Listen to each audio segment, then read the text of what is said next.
malapit ng maluto at gutom na tong Diyos na ako. Ayan, kita ko ha. Ayan, malapit ng maluto. Ay, kasarap. Ang laki ng paa ng manok.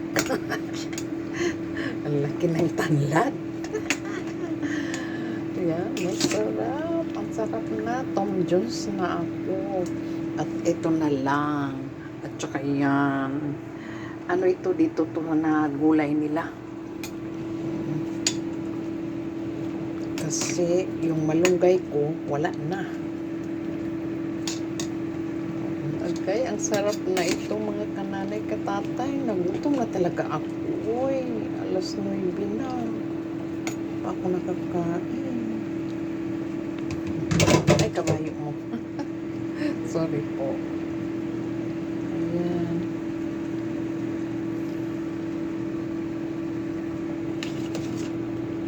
Sus, ano na lang.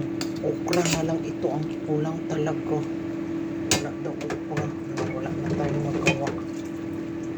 Wala na tayong magawa dyan. Lagay ko na. Yan, kasi yan matigas-tigas yan. Ayan, yun. Ay, kabay. Sorry po. Ganyan talaga ang expression ko eh. Sorry po. Ayan, wow. Sarap naman ito pag may pritong isda. Wow, not wow talaga. No? Pag tapos may pritong isda. Tapos may bagoong dilis na isaw-saw. Yung parang anchovy. Sus ko. Paano na ang diet nito? Paano na ang diet mga kananay katatay? Ayun lang po. Just sharing my cooking time.